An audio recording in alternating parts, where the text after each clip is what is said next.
Livro: A Essência dos Ensinamentos de Buda. Autor: Mestre Thich Nhat Hanh. Capítulo 1: Penetrando no coração do Buda. Buda não era um Deus. Era um ser humano como você e eu e que sofreu como sofremos. Se nos dirigirmos ao Buda com o coração aberto, ele olhará para nós com seus olhos cheios de compaixão e dirá: como existe sofrimento em seu coração, é possível para você penetrar no meu.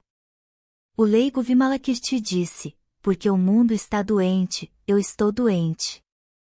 Porque as pessoas sofrem, eu sofro. Esta afirmação também foi feita por Buda.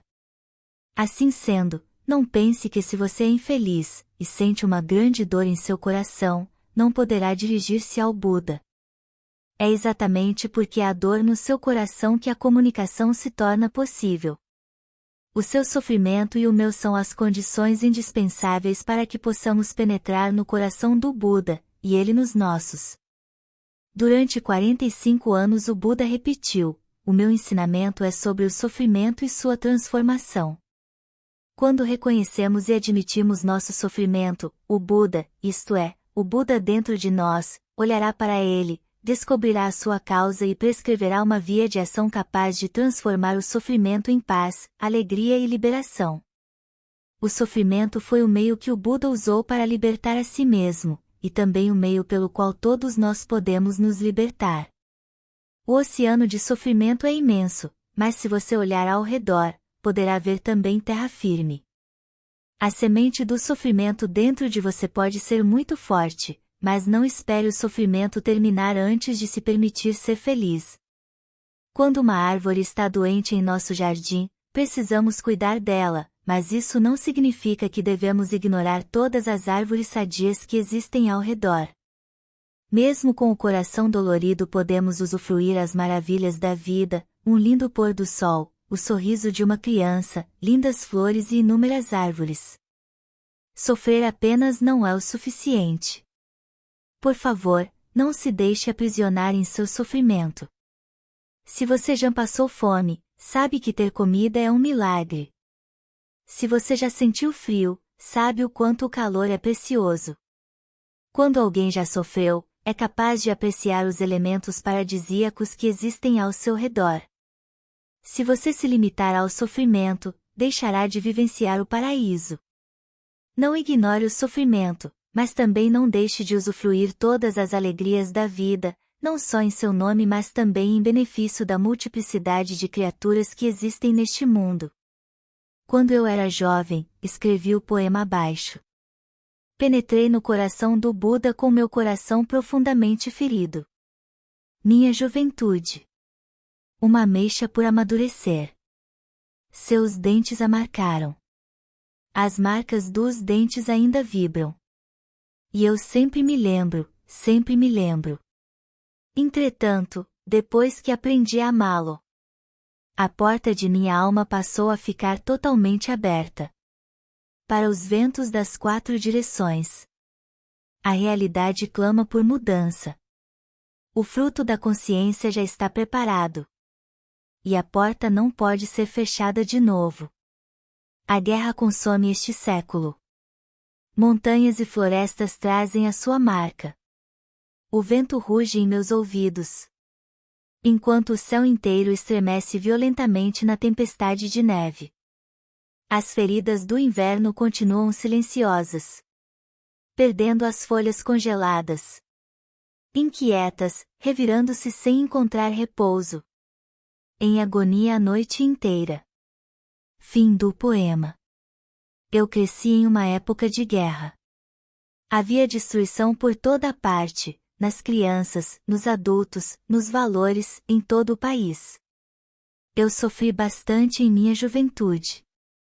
Depois que as portas da consciência foram abertas, não é mais possível fechá-las. As feridas que a guerra deixou em mim ainda estão presentes, não tendo sido totalmente curadas. Há noites em que eu fico deitado insone e abraço o meu povo, o meu país e o planeta inteiro com minha respiração consciente. Sem sofrimento não crescemos. Sem sofrimento não podemos obter a paz e a alegria que merecemos. por favor, não fuja de seu sofrimento, mas acolha-o e dê-lhe o valor que ele merece. Vá até o Buda, sente-se com ele, e mostre-lhe sua dor. Ele o olhará com compaixão, bondade e atenção plena e lhe mostrará formas de acolher seu sofrimento e contemplá-lo com profundidade. Com entendimento e compaixão, você conseguirá curar as feridas de seu coração, e também as do mundo. O Buda chamou o sofrimento uma verdade sagrada, porque nosso sofrimento tem a capacidade de nos mostrar o caminho da liberação. Acolha seu sofrimento, e deixe que ele lhe mostre o caminho da paz. Capítulo 2 – O primeiro discurso sobre o Dharma. Siddhartha Gautama tinha 29 anos de idade quando deixou sua família para procurar uma forma de acabar com o sofrimento, o seu e o dos outros. Ele estudou meditação com diversos mestres, e depois de 6 anos de prática, sentou-se sob a árvore Bodhi, uma figueira, jurando não se levantar até alcançar a iluminação.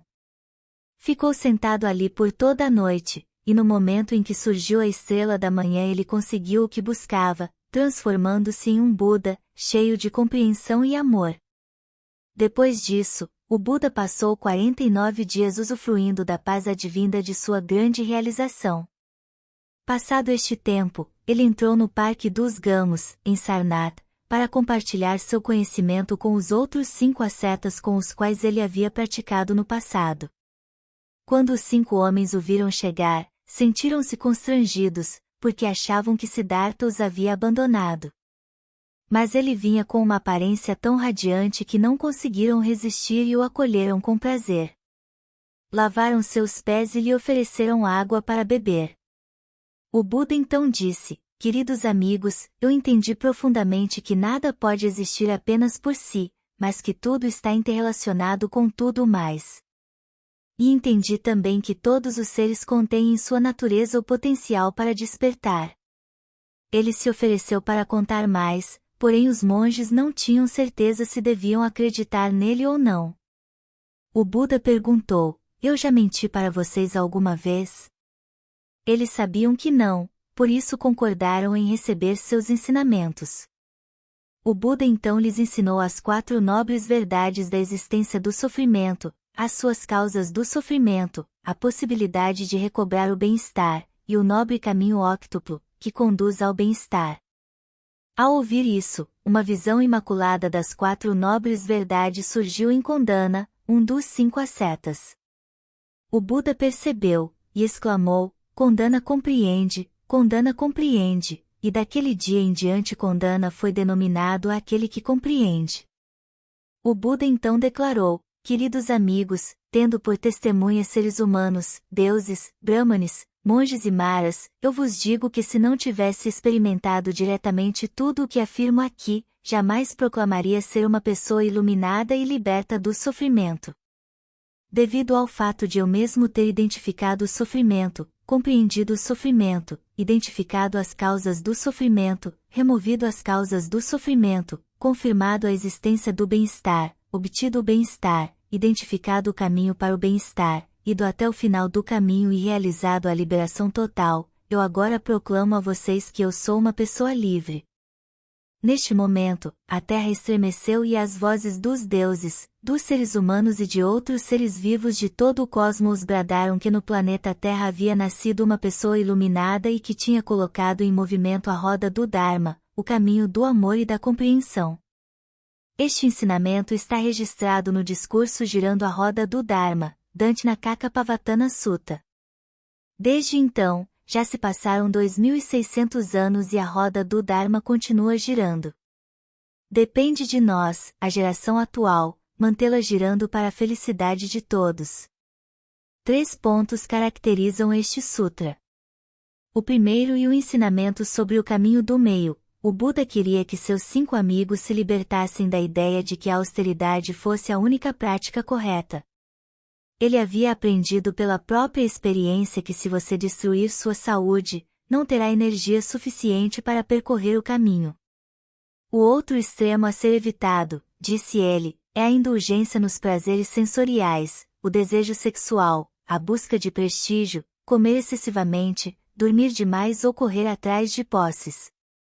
O segundo ponto importante é o ensinamento sobre as 4 nobres verdades. Este ensinamento foi de grande valor durante a vida do Buda, continua a sendo hoje em dia, e ainda será de grande valor pelos milênios que virão. O terceiro ponto é o envolvimento com o mundo.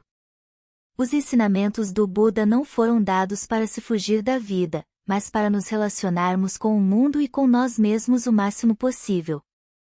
O nobre caminho óctuplo inclui a fala correta e o meio de vida correto.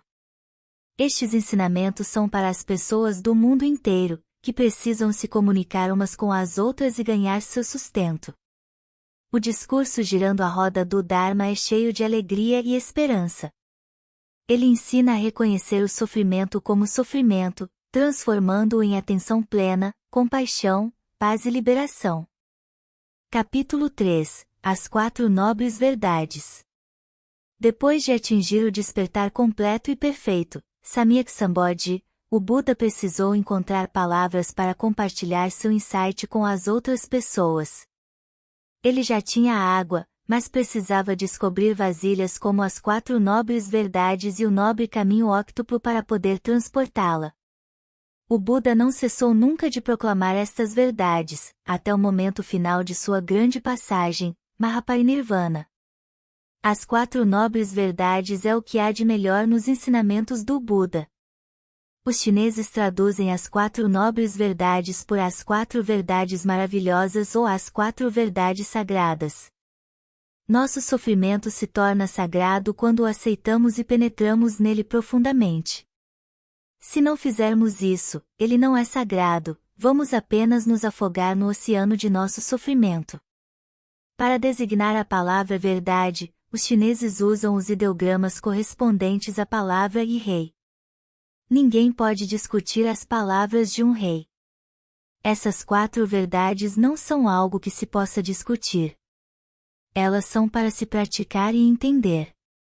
A primeira nobre verdade é a existência do sofrimento, dukkha. A raiz do ideograma chinês que denota sofrimento significa amargo, ou seja, a felicidade é doce e o sofrimento é amargo.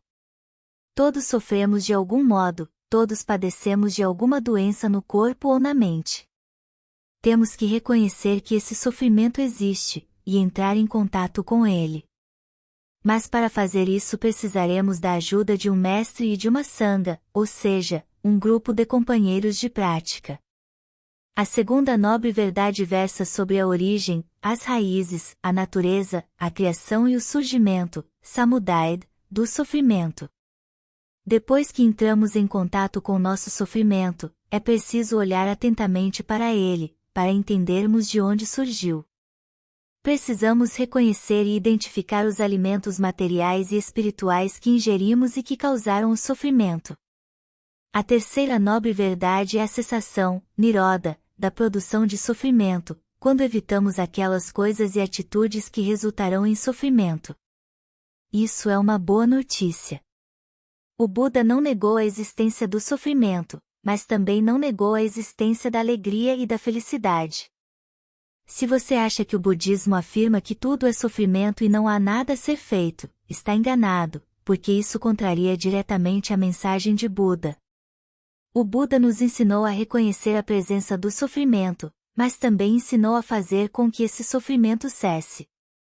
Se não houvesse possibilidade de cessação, que utilidade teria a prática?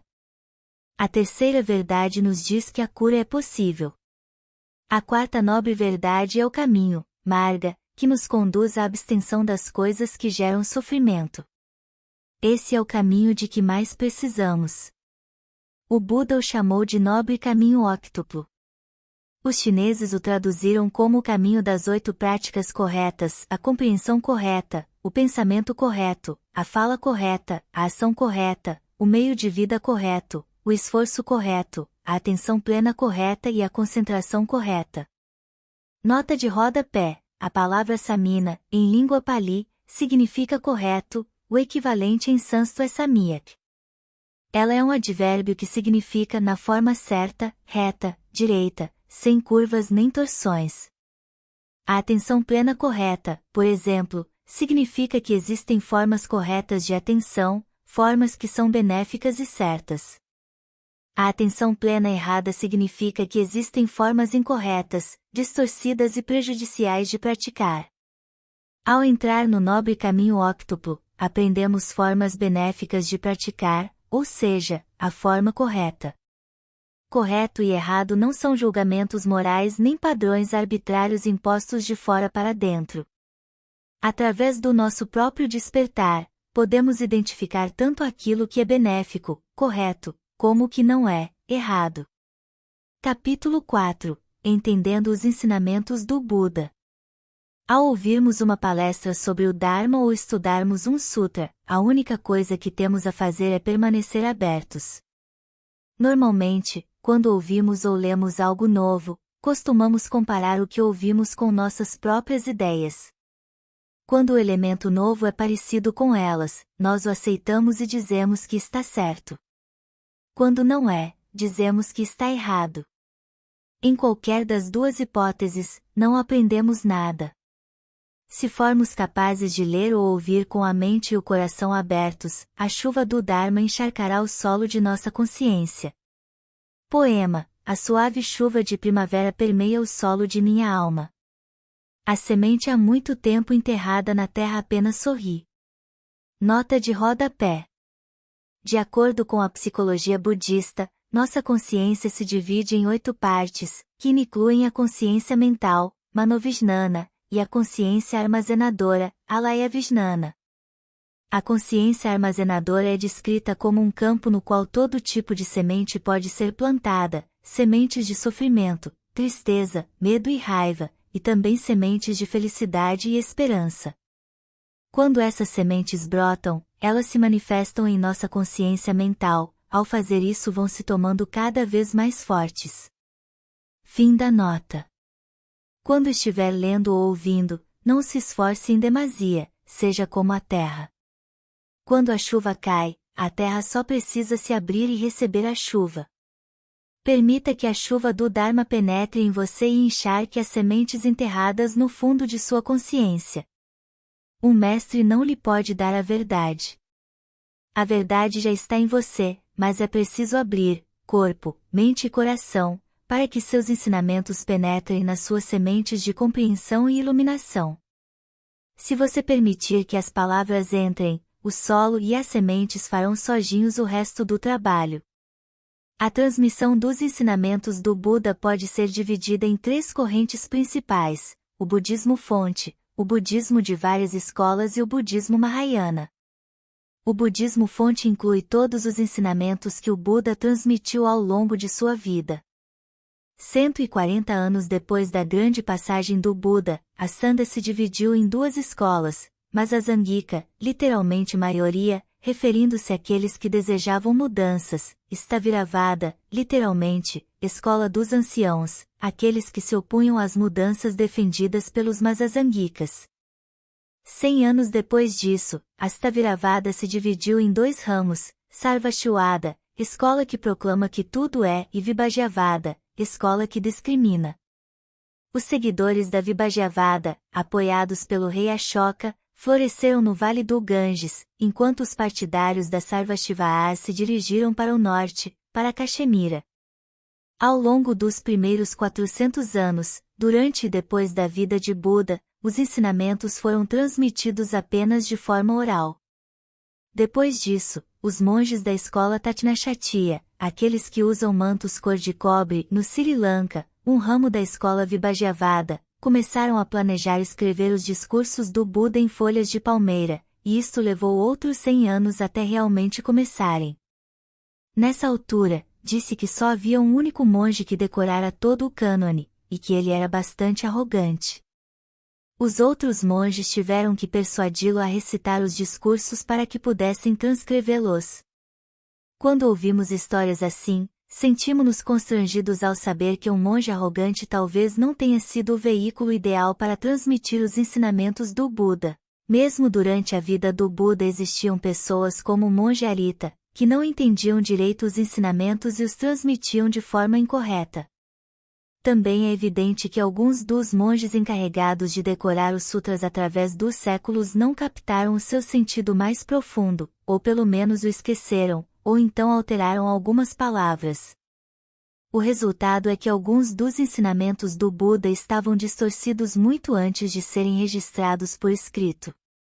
Por exemplo, antes de o Buda atingir a iluminação, ele tentou vários métodos para dominar a mente, sem sucesso. Em um de seus discursos, Buda relata, abre aspas. Então pensei, por que não tranco meus dentes, pressiono a língua contra o céu da boca e utilizo a mente para reprimir a minha própria mente? Então, como um lutador teria que segurar firmemente a cabeça ou o torso de alguém mais fraco do que ele para poder restringir e coagir essa pessoa, além de também precisar manter uma pressão contínua, sem afrouxar nem por um instante? Assim, tranquei os dentes, pressionei a língua contra o céu da boca e usei a mente para dominar a minha própria mente. Ao fazer isso, fiquei banhado em suor. Apesar de ser suficientemente forte e de haver mantido a atenção plena sem me desviar nem por um instante, meu corpo e minha mente não estavam em paz, e senti-me exaurido pelo esforço. Esta prática provocou em mim novas sensações dolorosas, além da dor das austeridades por si mesmas, e acabei não conseguindo, nem assim, domesticar a minha mente. Fecha aspas. Evidentemente, o Buda está nos dizendo que é inútil praticar desta forma. Entretanto, o trecho seguinte foi inserido mais tarde em outros discursos, para transmitir o sentido exatamente oposto, abre aspas. Da mesma forma que um lutador imobiliza a cabeça ou o torso de alguém mais fraco do que ele, mantendo pressão contínua, sem afrouxar nem por um instante, para poder restringir ou coagir esta pessoa, também um monge em meditação, que deseja impedir o aparecimento de pensamentos não saudáveis relacionados a desejo e aversão, quando percebe que estes pensamentos continuam a surgir em sua mente, deve trancar os dentes, pressionar a língua contra o céu da boca, e fazer o melhor possível para obrigar a mente a derrotar a própria mente. Fecha aspas. Muitas vezes precisamos estudar vários discursos, comparando-os entre si, para identificar o verdadeiro ensinamento do Buda. É como enfiar pedras preciosas em um fio para fazer um colar. Se enxergarmos cada sutra à luz do conjunto geral dos ensinamentos, não nos apegaremos a nenhum ensinamento específico. Fazendo um estudo comparativo, e refletindo com atenção e profundidade sobre o significado dos textos, seremos capazes de perceber quais são os ensinamentos seguros, que irão nos ajudar em nossa prática, e quais são aqueles que provavelmente se originaram de uma transmissão incorreta. Na época em que os ensinamentos do Buda foram registrados em Pali, no Sri Lanka, havia 18 ou 20 escolas, e cada uma delas professava uma versão diferente dos mesmos ensinamentos. Essas escolas não destruíam nem contradiziam o conjunto total dos ensinamentos, mas eram semelhantes a diferentes fios de um mesmo tecido. Duas dessas versões modificadas existem ainda hoje, os cânones Tamarshatiya e Sarvastivada. Registrados mais ou menos na mesma época, o primeiro foi escrito em Pali e o segundo em sânscrito e prácrito. Os sutras escritos em Pali no Sri Lanka são chamados da tradição do sul ou ensinamentos dos anciãos, Theravada. Os textos Sarvastivada, ou da tradição do norte, existem apenas na forma de fragmentos. Felizmente, eles foram traduzidos para chinês e o tibetano, e muitas dessas traduções ainda estão disponíveis. Temos que nos lembrar de que o Buda não falava Pali, sânscrito nem prácrito, mas falava um dialeto local chamado Magadhi ou Ardha Magadhi, não havendo registros das palavras de Buda em sua própria língua. Ao comparar as duas versões diferentes dos sutras ainda existentes, podemos identificar com relativa facilidade quais os ensinamentos que precedem as divisões em diferentes escolas. Quando os sutras das duas tradições são iguais, concluímos que o que eles dizem provavelmente já estava lá antes da divisão. Quando as versões são diferentes, podemos presumir que uma delas ou talvez as duas sejam incorretas. A transmissão do Norte preservou melhor alguns discursos, e a do Sul preservou outros. Essa é uma das vantagens de haver duas tradições para comparar. A terceira vertente dos ensinamentos de Buda, o budismo Mahayana, surgiu no primeiro ou segundo século antes de Cristo. Nos séculos que se seguiram à morte de Buda, a prática do Dharma se transformou em domínio exclusivo de monges e monjas, ficando os leigos limitados a prover a sanga com comida, abrigo, roupas e remédios. No primeiro século antes de Cristo, muitos monges e monjas pareciam praticar apenas para si mesmos, e a reação foi inevitável. O ideal proposto pela vertente Mahayana era idêntico ao do Bodhisattva, aquele que pratica e ensina para o bem de toda a humanidade. Essas três vertentes se complementam umas às outras. Seria impossível que o budismo fonte preservasse absolutamente tudo o que Buda ensinou, portanto tornou-se necessário que o budismo de várias escolas e o budismo Mahayana renovassem os ensinamentos já esquecidos ou negligenciados. Como todas as tradições, o budismo também precisa se renovar periodicamente para poder permanecer vivo e crescer. O Buda sempre encontrava novas formas de expressar a sua iluminação. Desde a sua época, os budistas têm continuado a abrir novas portas do Dharma para expressar e compartilhar os ensinamentos que tiveram seu início no Parque dos Gamos, em Sarnath. É valioso lembrar que um sutra ou uma palestra sobre o Dharma não assegura, por si mesmo, a compreensão. São apenas veículos para uma possível compreensão, que precisam utilizar palavras e conceitos. Quando se usa um mapa para chegar a Paris, ao chegar podemos guardar o mapa e usufruir a cidade em si. Se você passar o tempo todo só com o mapa, ou seja, se ficar preso às palavras e ideias do Buda, deixará de aproveitar a realidade. O Buda repetiu muitas vezes a frase abre aspas. Meus ensinamentos são como um dedo apontando para a lua. Não confundam o dedo com a lua. Fecha aspas. Na tradição Mahayana, é dito que, abre aspas. Se você explicar o sentido de cada frase ou palavra dos sutras, estará insultando os Budas dos três tempos, passado, presente e futuro. Mas se desprezar até mesmo uma palavra dos sutras, você se arrisca a falar as palavras de Mara. Fecha aspas. Os sutras são diretivas essenciais para a nossa prática, mas é preciso lê-los com cuidado e usar a inteligência e o apoio de um mestre e de uma sangha para compreender seu verdadeiro significado e colocá-lo em prática. Depois de ler um sutra ou um texto espiritual nós nos sentimos muito mais leves, e nunca mais pesados. Os ensinamentos budistas têm a intenção de despertar o nosso verdadeiro eu, e não de aumentar nosso estoque de conhecimentos. De tempos em tempos o Buda se recusava a responder a uma pergunta qualquer que lhe era feita. O filósofo Vatsigotra perguntou: será que existe um eu? E o Buda não respondeu. Vatsigotra insistiu. Isso quer dizer que não existe um eu, mas o Buda continuou em silêncio. Finalmente, o filósofo partiu. Ananda, o criado de Buda, ficou perplexo. Abre aspas. Senhor, vós sempre ensinais que não existe um eu. Por que não disse isso a Vatsigotra? Fecha aspas.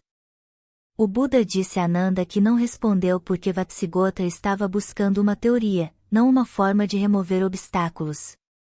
Em outra ocasião, o Buda ouviu um grupo de discípulos discutindo se ele havia dito uma determinada coisa ou não, e retrucou, abre aspas. Durante 45 anos eu não pronunciei nenhuma única palavra. Fecha aspas. Ele não queria que seus discípulos ficassem presos a palavras ou conceitos, nem mesmo os seus. Nota de rodapé: Mara é o tentador, o mal, o assassino, o oposto da natureza búdica dentro de cada pessoa. Algumas vezes, personalizado como divindade. Fim da nota. Quando um arqueólogo encontra uma estátua quebrada, provavelmente convidará escultores especializados em restauração para estudar a arte daquele período e restaurar a estátua. Nós precisamos fazer o mesmo.